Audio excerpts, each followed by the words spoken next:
They fined me $750 for a porch light violation that didn't exist, then called the police when my wife refused to unlock our own door.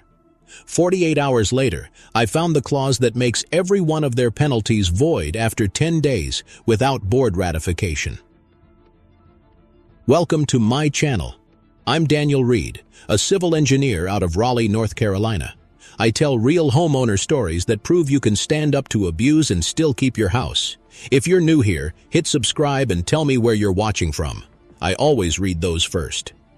The night that fine landed, I was halfway through installing a ceiling fan in my daughter's room. The paper slid under the door like a summons, folded crisp, red-stamped, urgent. I'd paid HOA dues for 9 years. Never late, never a word out of line. But the president, Linda Kerr, had a smile you could hear over the phone. Daniel, the board has concerns about your exterior lighting and general compliance. General compliance. That phrase feels like static now. My wife, Erin, laughed it off. It's a light bulb, Dan, not a federal offense. She'd just come off a double shift from the sheriff's department, still in her undershirt, badge on the dresser. We'd met back when I was designing patrol outposts for the county. She was steady, methodical, the kind who says little and means all of it. The letter went in a drawer with property tax receipts, and I told myself it would blow over. It didn't. 3 mornings later, a board volunteer stood on our porch, snapping photos with her phone. No greeting, just angles, the soffit, the mailbox, the edge of the driveway. When I stepped out, she muttered, "Documenting conditions." That same afternoon, the HOA portal logged a $250 unapproved modification fee. I checked the covenants line by line, nothing about porch lights, wattage, or fixtures. That night, Erin said quietly, "You're targeting us, we document back. Every notice, every minute." She knew patterns. Harassment has a rhythm. I bought a ledger, started printing emails, took photos with date stamps. She called it chain of custody for sanity. Knowledge nugget number 1. In North Carolina, an HOA fine must cite a specific covenant and provide at least 10 days for hearing or cure before enforcement. Otherwise, it's voidable under Part 47 F31007.1. Most boards count on homeowners not reading that far. By week's end, the portal showed 3 citations: improper light color, mailbox paint inconsistency, and refuse container visibility. Total $1,250. Erin rolled her eyes, poured coffee into her thermos, and said, "They're testing boundaries. Let them rack it up." I wasn't sure whether she meant patience or evidence. When the police cruiser arrived on the 9th day, I thought it was coincidence, but the officer, young, polite, said they'd received a call for possible code enforcement assistance. Linda stood behind him, pink blazer bright as a flare, arms folded. Erin opened the door halfway, calm. "You have no jurisdiction on private covenant disputes," she told the officer. He looked unsure but nodded when she flashed her ID. Linda's mouth twitched. That was the first time I realized this wasn't about rules. It was about control. They wanted submission, not compliance. After they left, Erin sat on the porch step beside me, quiet for a long time. "You remember my dad's line?" she said finally. "Never let paper outrank principle." Her dad had lost their home to a predatory refinance in 2008. The way she said it made my chest tighten. This wasn't about lights anymore. It was about legacy. So I started digging. Property plats, easements, meeting minutes. The HOA's incorporation filings were public, hidden in plain sight on the Secretary of State site. Their renewal date, December 31st, exactly 73 days away. Annual report overdue. One missing filing and they'd lose good standing, which meant no authority to fine or enforce. My pulse steadied. There was structure to fight with, not just outrage. That night, Erin looked over my shoulder at the laptop glow. "You think they'll notice?" she asked. "Not until I make them," I said. And I meant it. I spent the next morning at the county recorder's office, the kind of place that smells like toner and carpet glue. The clerk, an older guy named Paul with coffee breath and a slow printer, helped me pull every amendment and plat map for our subdivision back to 2003. It took 2 hours, but there it was in black and white. The HOA's right to assess fines required a quorum certification signed by at least 4 officers. Only 3 names appeared on the last filing: Linda's, her treasurer cousin, and someone who'd moved out in 2019. The missing signature was a ghost key to everything. When I told Erin, she leaned against the counter, arms crossed. "That's your opening shot," she said, "but don't show your hand yet." I grinned. "You sound like internal affairs." She raised an eyebrow. "Just married to it." The next HOA meeting was scheduled for Tuesday at 7 p.m. in the clubhouse. I attended quietly, sitting 2 rows back. Linda talked about community standards while her vice president projected slides about fence heights. When they mentioned a special assessment to cover unanticipated enforcement costs, I caught the number, $14,800, and the phrase, board discretion. I wrote it down. During open comment, I asked, "Can homeowners review the invoices for these costs before approving an assessment?" Linda's smile, too, tightened. "This isn't a discovery session, Mr. Reed. I'm just asking for transparency," I said. "Standard practice for any incorporated association." She closed the laptop like a gavel. Next question. Outside, an older neighbor, Mr. Cole, caught up to me. He'd been here since the first houses were framed. "You keep pushing like that," he warned. "They'll come for you next." He coughed into a handkerchief and added, "They did it to me in 18. Paint shade dispute. Cost me $3,000. I asked him for copies of his letters, and he nodded slowly. "You're serious, huh?" "Dead serious." 2 nights later, I received 3 anonymous emails from Compliance Committee. Same font, same language. Obviously, Linda's tone. The last line chilled me. "We advise you to cease attending meetings if your presence disrupts decorum." That's HOA code for "shut up or we'll fine you again."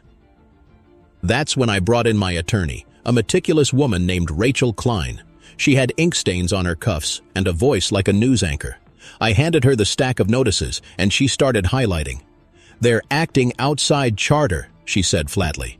"If you wanted, you could challenge every dollar in small claims and win." She paused, pen tapping. "But you said you wanted reform, not just refund." "Exactly," I said. "Then we collect data, not outrage." Knowledge nugget number 2. Under most state statutes, HOA boards are fiduciaries. That means their duty is to act in the collective interest, not personal preference. Breach of that duty, through self-dealing or selective enforcement, can void actions and expose directors to personal liability.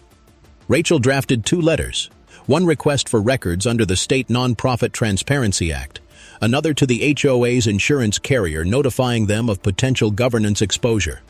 We sent both certified mail, return receipt requested. By day 8, I started getting strange visits. Code inspectors checking our fence alignment, animal control verifying complaints about barking, we don't own a dog, and a letter from the city zoning office requesting access to our backyard drainage easement. Erin just looked at me and said, "They're coordinating. Document everything." That week on my lunch break, I bought a spiral-bound notebook and wrote across the cover in red marker, "Daylight file." Every entry had time, date, action, and witness. The pile grew fast. Late one evening, Rachel called. "They filed for renewal," she said. "But you're right, missing signature. If they submit incomplete, the state system auto-rejects after 5 days. How do we verify?" "Public status updates every 24 hours. I'll monitor." For the first time in weeks, I slept through the night. The porch light, the one they'd cited me for, cast a steady yellow circle on the driveway. Erin walked out, mug in hand, and said, "You ever think maybe this isn't just about us?" I nodded. "Yeah, it's about everyone who doesn't have the time or guts to dig." She smiled faintly. "Then dig deeper." Before bed, I opened the HOA portal again. A new notice blinked red. Unauthorized exterior fixture to be removed within 72 hours. And below it, a photo of our porch, time-stamped, zoomed in on Erin's badge resting on the entry table. That crossed a line. If you've ever dealt with an HOA that pries where it shouldn't, tell me in the comments. What's your move? Are you firmly anti-HOA, or do you think some can be saved? And if you found a way to fight back legally, share your tactics so others learn. There are board lurkers who read these threads. Leave your message for them right here. The next morning, I wasn't angry anymore. I was precise. I set an alarm for every state filing update, printed screenshots, and started counting due. 1 days. 5, 4, 3, until their corporate authority evaporated. And as each day passed, I realized the quietest revenge is just reading the law out loud. On the morning their renewal lapsed, I printed the Secretary of State webpage, bold red letters. Administrative dissolution, failure to file annual report. One screenshot for the binder, one for Rachel. The sound of the printer was a drum roll. They'd just lost every ounce of legal standing, but they didn't know it yet. I wanted to savor the moment, but Erin reminded me, you can't gloat until it's public record in their inbox. She was right. Leverage isn't power until it's timed. That same afternoon, HOA trucks rolled through the neighborhood distributing flyers for a new compliance drive. Fines reinstated, volunteer patrols expanded, cameras to be installed for community safety. It was power theater. I stood on my porch watching one of their volunteers tape the notice to my mailbox, and I felt that cold anger again, not loud, but solid, like steel cooling in water. I called Rachel. "How soon can we move?" She said, "We wait for them to act in the name of a dissolved entity. That's your clean shot." So, we waited. In the meantime, I dug deeper into the paper trail. County tax rolls showed the HOA owned one small parcel, a 40 by 60-foot strip of land between our subdivision and the main road. It was their only asset, used for signage and landscaping. But the chain of title revealed something better. A recorded easement from 2005 granting perpetual ingress and egress to adjacent parcels, including mine. In plain terms, I had shared access rights to that property. Knowledge nugget number 3. An easement is a non-possessory interest in land granting usage rights. When one party dissolves or fails to maintain ownership obligations, adjoining rights holders can petition to assume maintenance authority. That was my wedge. If I could quietly acquire stewardship of that parcel, I'd control the HOA's front gate, literally the sign that said, "Welcome to Brook Hollow Estates." I found an environmental engineer, Mark Leland, who'd retired from the city planning office. He had a wheezy laugh and kept every blueprint he'd ever drawn. "You want to maintain that easement legally?" he asked. "File a notice of intent with the county under the abandoned property clause. Costs about $85. He slid a form across his kitchen table, yellow with coffee stains. I filed it the same day, notarized. Nobody at the HOA noticed, too busy preparing for their community safety campaign. Meanwhile, the harassment escalated. A courtesy warning on trash bin placement. Another email about neighbor complaints regarding unkempt lawn edges. A woman I'd never met took photos of our yard at sunset. Erin caught her reflection in the window and stepped out, calm but firm. "Ma'am, this is trespassing." The woman stammered, "I'm authorized by the board." Erin said evenly, "The board doesn't exist." I captured it all. Time-stamped, logged. Even the officer who responded later that night confirming no active complaint had been filed. By Friday, my binder was 2 inches thick. Tabs, notices, correspondence, recordings, consensual statutes, evidence. Each section labeled in black marker. Erin called it the Quiet Armory. Mr. Cole came by with a folder of his old violation letters. "Never thought I'd see someone go toe-to-toe with them," he said. "You really think you can flip the whole board?" "I don't want to flip them," I said. "I want to replace the foundation they stand on." That evening, I sat on the porch as the sprinkler ticked across the lawn, light fading to amber. For a moment, I felt almost peaceful, until a motion light blinked near the clubhouse, and I realized they'd installed one of their new cameras aimed directly at the street entrance. So here's my question to anyone who's dealt with this kind of overreach. When an HOA installs surveillance under Wursibas, or the guise of safety, is that protection or harassment? Where's the legal line for you? Saturday morning, I received a formal letter hand-delivered by Linda herself, printed on HOA letterhead, still bearing their corporate seal, now invalid. She smirked as she handed it over. "We expect full compliance by Monday, Mr. Reed." I smiled back. "I'll respond by Tuesday, in writing." As she walked away, Erin whispered, "She doesn't know yet, does she?" I shook my head. "No, but she will, in front of everyone." Because that Tuesday was the quarterly meeting, the one where she planned to unveil her community safety campaign. And I was going to unveil something else entirely. The clubhouse smelled of lemon polish and nervous sweat. Folding chairs lined up in 3 rows, fluorescent lights buzzing above. I counted 31 homeowners, more than usual. Curiosity always packs a room when rumors spread. Linda stood at the front, pink blazer crisp, gavel already in hand, though no one had called the meeting to order yet. I sat near the aisle with my binder on my lap, waiting. Erin leaned against the back wall, off-duty but observant, her presence quiet authority. Mr. Cole had come too, cane tapping lightly against the tile. He nodded once at me, the kind of nod that means we're past the point of no return. Linda started with her usual pageantry, welcoming remarks, vision for community safety, and a slideshow about lighting uniformity and aesthetic continuity. It was like listening to an insurance manual perform theater. I took notes, every slide number, every phrase. When she opened the floor for discussion, I raised my hand. "Mr. Reed," she said with that sugar tone, "please keep your comments brief. We have a full agenda." "Of course," I replied. "Just one item, legality." The room shifted. People leaned forward.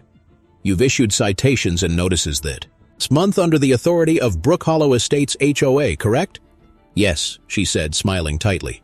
"Then for the record," I continued, "can you confirm your corporation is currently active with the Secretary of State?" She blinked, then laughed. "Naturally, we file annually." I flipped my binder open, the plastic rings snapping loud as gunfire. "Then this will surprise you." I walked to the projector, plugged in my own USB drive. On screen appeared the state's website. Administrative dissolution. Failure to file annual report. Effective January 5th. A gasp rolled through the room like wind through blinds. Someone whispered, "Wait, does that mean?" I let the silence hang, then said evenly, "It means every action taken since that date is legally void, including fines, assessments, and enforcement letters. You have been operating without authority for 41 days. Linda stammered, "That's absurd. We mailed the forms. Notarized signatures require 4 officers. You filed 3, I said, sliding copies of the filings across the table. For a moment, the only sound was the hum of the air vent. Erin's voice cut through. "Operating under a dissolved corporation can constitute fraud if you collect money under false representation." She said it calm, professional, just loud enough. A man in the front row, the treasurer cousin, whispered something to Linda, but she waved him off. "This is a misunderstanding. The board will rectify." I stepped closer. "You can't rectify what doesn't exist. Your entity expired, your seal is invalid, and every dollar you've demanded since is recoverable." The murmurs grew into voices, anger replacing confusion. "I paid a fence fine last week," someone shouted. "Where's my refund?" another yelled. I turned to the crowd. "Folks, I'm not here to humiliate anyone. I'm here because laws matter. I have no problem with an HOA that operates lawfully, but when authority lapses and intimidation continues, that's not community. That's Tyra, Penny in khakis." Rachel stood near the back, quietly filming. "Documentation, always." Linda slammed the gavel. "Meeting adjourned." "No," I said firmly. "You don't have that power anymore." For a moment, she froze.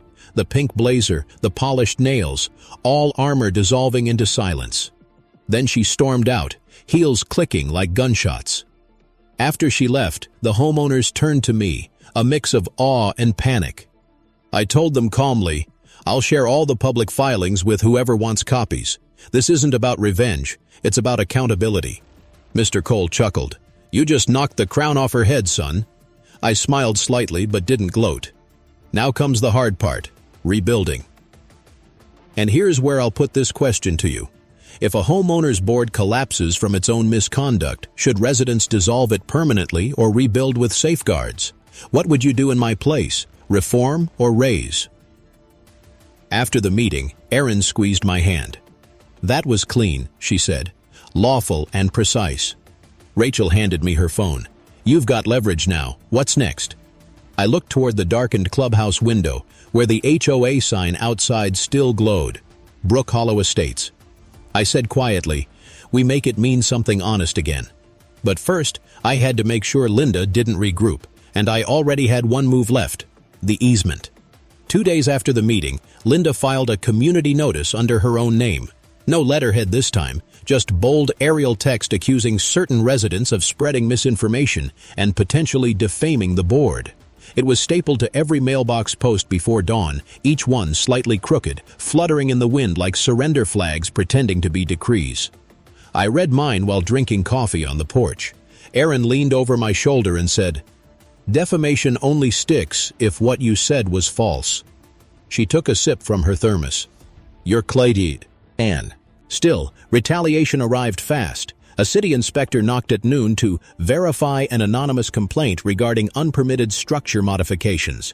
The so-called modification? The ceiling fan we'd installed months ago. Indoors. The inspector, polite but embarrassed, shrugged. "They called this in 3 times under different names," he said. "We have to check, but I'll note everything's compliant." By evening, 3 more letters hit the portal. Noise complaint. Unkempt perimeter vegetation. Failure to store receptacles in an approved manner. The total theoretical fines, $2,100. Erin just laughed. Not joy, more disbelief. They're bleeding their own credibility dry. That night, I drove past the clubhouse and noticed 2 SUVs parked outside, lights off, silhouettes inside. Probably Linda and her cousin drafting another batch of community notices. I parked a block away and took time-stamped photos, every minute logged. The habit had become instinct. Documentation was armor. Knowledge. Nugget number 4. Selective enforcement. When an HOA applies rules unevenly or targets individuals, can invalidate all related fines under equal protection doctrine in most state statutes. Consistency isn't just fairness, it's legality. Mark, the retired engineer, called the next morning. "Your easement filing posted," he said. "You're now recorded as maintenance authority for the Brook Hollow frontage parcel." His voice crackled with satisfaction. "You own the ground under their sign." That changed everything. The parcel included the main utility feed for the streetlight and the irrigation timer for the entry landscaping. The physical heartbeat of their image. I didn't need to cut power or anything reckless. I just needed to reprogram the timer, legally, to my own maintenance schedule. Erin raised an eyebrow when she saw me loading tools into the truck. "You're going full civic engineer on them?" "Just performing authorized maintenance," I said, holding up the notarized paper. "It's all legal." At dusk, I knelt by the small metal control box beside the entrance hedge. The air smelled like hot mulch and diesel from passing cars. My hands trembled slightly as I unscrewed the cover, revealing wires labeled HOA Light Main. I didn't disconnect anything. I simply added a new lock, keyed to me, and replaced the old padlock, which had rusted through. When I shut the box, the click of metal on metal sounded final. That night, for the first time in years, the sign went dark at 10 p.m. sharp. Not vandalism, conservation, per the county's energy use code, perfectly lawful, but symbolic. The next morning, the community Facebook page exploded. "Who turned off the Brook Hollow sign?" followed by comments arguing over electric bills and leadership failure. Linda posted a paragraph blaming rogue residents. I replied once, simply linking the public record of my easement authority. Nothing more. It spoke louder than any speech. Then came the fear beat, the part I hadn't planned for. Someone left a note wedged under our wiper blade. "You're making enemies you can't see." No signature, just cheap printer ink bleeding in the humidity. Erin read it, folded it twice, and said quietly, "We report it, not react." That night, our daughter, 10 years old, curls tangled from sleep, asked, "Dad, are we moving?" I knelt beside her bed, feeling the weight of every decision. "No, sweetheart, we're just teaching some grown-ups to follow rules too." She smiled, half awake, and turned over. Later, Erin found me on the porch, binder open, the porch light burning steady. "You still think this ends with reform?" she asked. "It has to," I said. "Otherwise, we're just another story about spite." She nodded slowly. "Then make sure the next move builds something, not break. Yes it. And here's one for you watching. When a neighborhood turns on one of its own, what's the right response? Restraint or exposure? Should every homeowner post the receipts, or is quiet documentation the higher ground? Drop your take in the comments, or at least like the video so others see how these things really play out. Because the next morning, I received a certified letter summoning me to a special disciplinary hearing. called by the same dissolved HOA, of course. And that, finally, was my invitation to the main stage. The special disciplinary hearing was set for Thursday night. Same clubhouse, same fluorescent hum. The envelope said I could bring a representative and supporting documentation. I smiled when I read that. My binder was practically a second spine by now. Aaron volunteered to come, uniform on, not as intimidation, but presence. When we arrived, Linda was already seated at a long folding table with two loyalists flanking her like mismatched bookends. A new face sat beside them, a lawyer, mid-30s, sweating through his collar. The room was mostly empty except for Rachel, recorder on, and Mark, who carried the rolled easement maps in a cardboard tube. Linda started reading from a script. Mr. Reed has violated multiple community standards, interfered with board operations, and caused reputational damage. She looked up, triumphant. Do you deny any of that? I said calmly, I deny your authority to conduct this meeting. Her lawyer cleared his throat. The HOA board retains jurisdiction under... I slid a document across the table. A printout from the state site, stamped dissolved. Then another, my recorded easement grant, filed February 12th, complete with parcel ID and notary seal. You're holding this hearing on land I now maintain under a name that no longer exists. That landed like a hammer on glass. Visual beat number 1. Rachel clicked. A pen, the sound sharp in the silence as I laid each document out in a perfect row. Dissolution notice, easement deed, certified mail receipts, violation letters. The pile was neat, irrefutable. The lawyer flipped through the pages, face paling. These look authentic, he muttered. They are, Rachel said, and you're participating in a meeting that could expose your client to further liability. Linda tried to regroup. Even if the corporation lapsed temporarily, we have implied authority. Implied authority doesn't survive dissolution, I said. You've issued fines, collected payments, and conducted enforcement under a void charter. That's fraud under 55A1405. Erin folded her arms, silent, the badge glinting under fluorescent light. The lawyer pushed back his chair. I advise you to adjourn immediately. For the first time, Linda hesitated. You can't just take our property. I tapped the rolled blueprint. It's an easement, not a seizure. I maintain it because you didn't. The lawyer whispered something. She stood abruptly, face flushed. This meeting is over. No, I said evenly. This meeting is recorded, and it's evidence. Rachel handed her a business card. All correspondence should go through counsel from now on. We walked out together into the cold night. The streetlights hummed, the HOA sign behind us still dark. Aaron exhaled. That was it, huh? The first reversal. Yeah, I said, watching condensation drift from my breath. Reversal number 1. Secret leverage revealed. I didn't feel victorious, only steady, like a bridge that finally bore its weight. A few days later, the dominoes started falling. Homeowners began demanding refunds. A local reporter emailed me for comment about a dissolved HOA still issuing fines. Rachel told me to say nothing for now, but she couldn't hide her smile. They'll fold under audit. Mr. Cole called the bounties. At night. You think they'll try to reform under a new name? Probably, I said.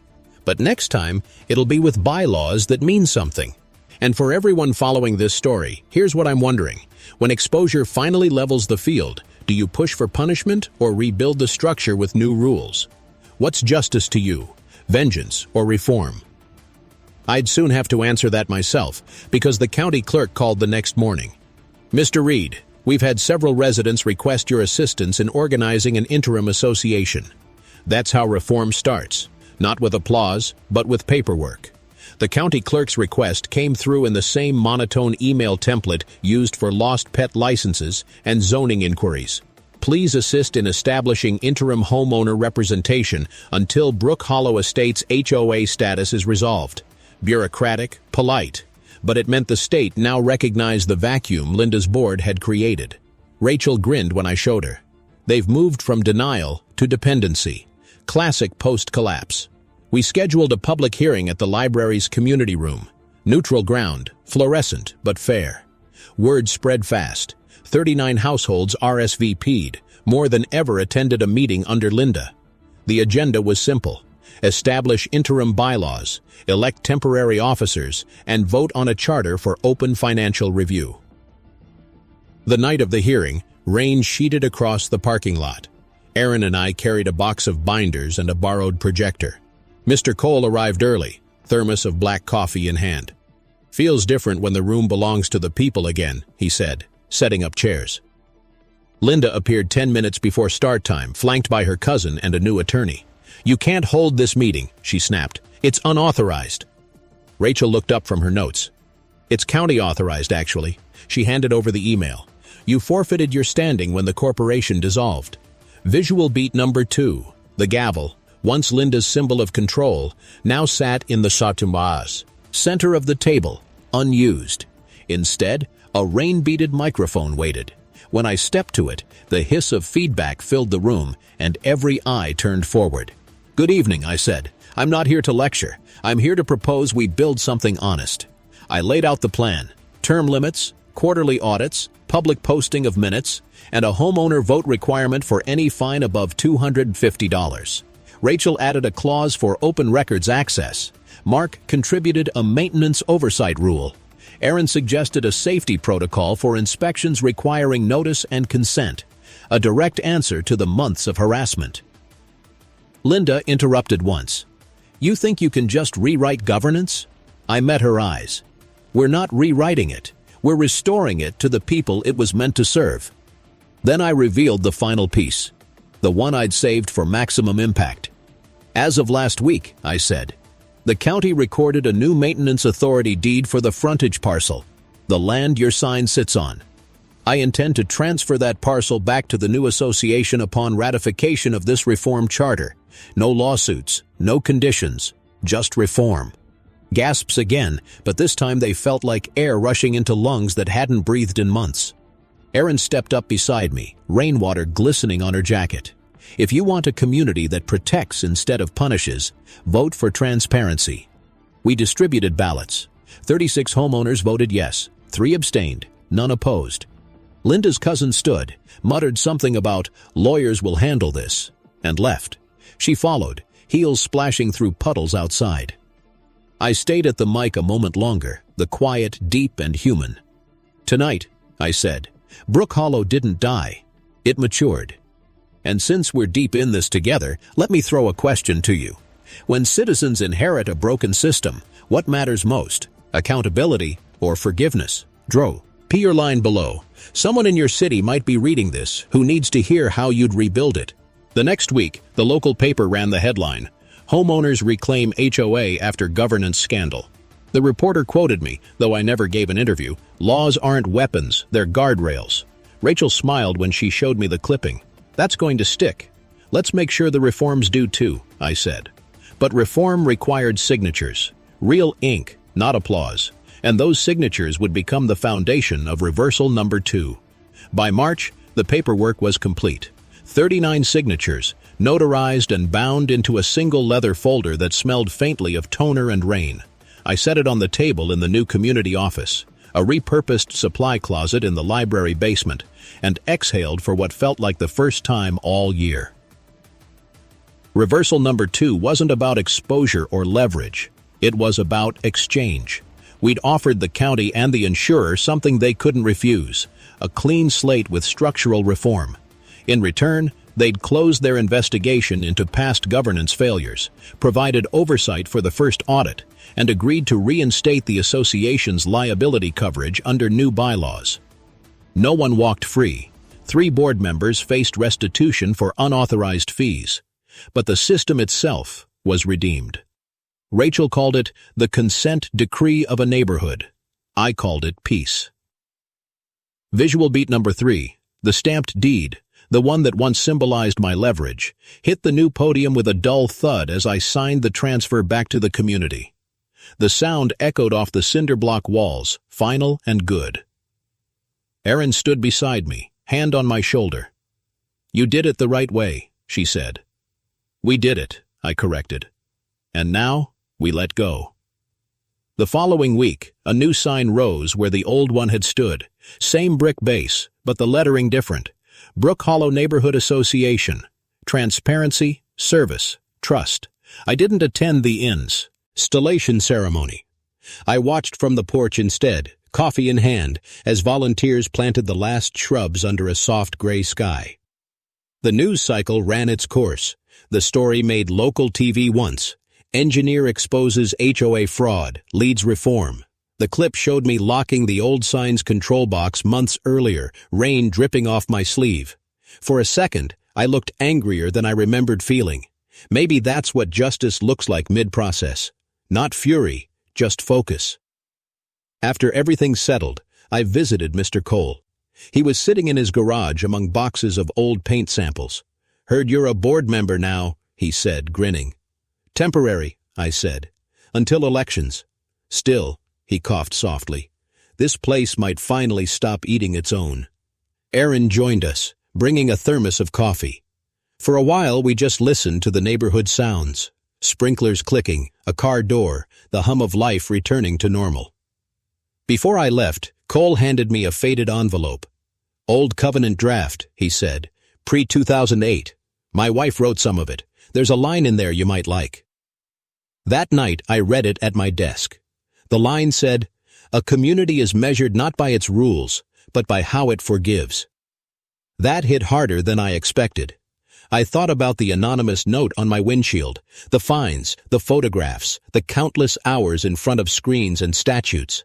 Then I thought about my daughter asking if we were moving, and how the answer finally was still no, but for a better reason. If you believe I fought the right way and this is how it should end, say a few words in the comments for your friend, the one still stuck fighting an HOA alone. Subscribe so future stories like this reach you first.